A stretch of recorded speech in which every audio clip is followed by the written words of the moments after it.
think it's history, isn't it? I think, you know, if you've got past history of people judging you in that way, then, you know, it's reality then. You know, there's the cruel thing about mental health in all aspects, whether it's depression, anxiety, bipolar, schizophrenia, any level of acuity when it comes to mental health. Actually, it's the fact that it makes you project, as well as it takes you from a form of reality and pushes you into another form of reality, because it is real. And you know, I'm very against the terminology that it's not reality, because it's your individual reality.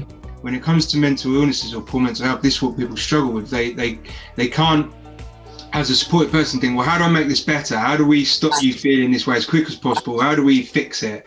And like you said, you can't. You're always going to live with the experience. You're always going to live with the feeling that you've got it. And it's helping people, I think, understand that it isn't about achieving a fixed point where, oh, job done, off you go, pat on the back, see you again, have a good life. It's that ongoing thing that's always going to remain with people is a huge thing for me. I think 99% of the time that people are unable or unwilling to talk about mental health with you, if you've come to them, is probably because they're scared of where that conversation's going to go.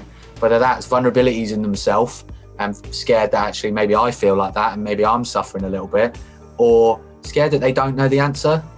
And fundamentally, fact and foremost, we don't know the answer to a lot of the mental health issues that go on. We don't. We've got a good idea of how to manage physical symptoms and certainly be able to stop certain things.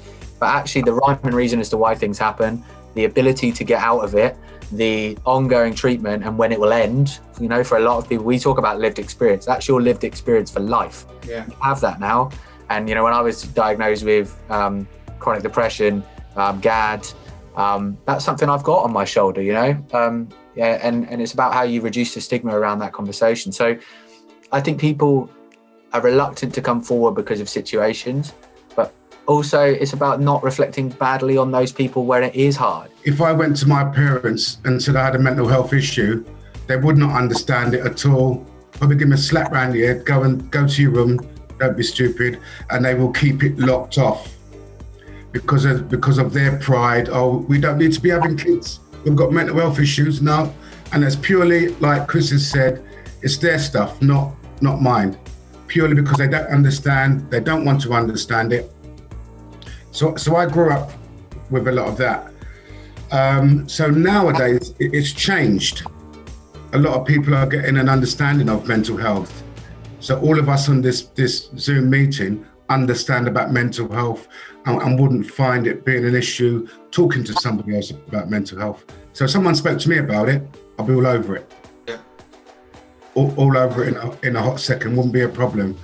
And it's about making that person feel comfortable to be able to talk about that.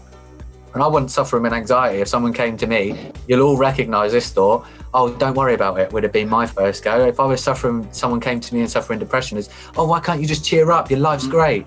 They are the first and foremost things you go to. And, you know, guys, we're a bit more flippant about it. We're a little less inclined probably to delve into that conversation a little bit more, and probably more inclined to just shrug it off as, oh, my mate said he's all right, cool, he's all right. Like if I walk around every day and I'm worried about what people judge me on, I wouldn't get out of bed. I'd be a mess. And I've got to say, and I can't say it, but my saying is, that's their poo. That's their poo. And then that's how it is. So and every time someone's nasty to me or someone's I'm just like, that's their poo. That's not my problem. And I think that's a real message that I try and promote to people and think, oh, my wife might think this, or my mate or my rugby club might think this. That's their problem, it's not yours. I'm probably the oldest person on the call. I've actually seen a big change in society's attitudes to mental health. You know, I remember a long time ago, actually in the newspapers, you know, people were described as mad in a really, really bad way. Actually, that isn't seen as acceptable now. So people might still have it in their heads, but actually, socially, it's not acceptable to do that, which is fantastic. But I think we all still have it in our heads that is the way that people are going to react to us. Yeah. My own personal experience is that actually people know. We think we might actually, you know, we think we're kind of faking it, but we're not. and the people close to us actually do know. And most people are actually sympathetic and want to help you. Yeah. But it's the thing within you that's actually holding you back, because you're thinking that there'll be bias. You're thinking about what's going to be the consequences, really. I'm an ex-gang member of 20 years, and I spent a lot of my time. I left home at 16, and I had abandonment issues and didn't even realise till I got to treatment that I had all these issues going on.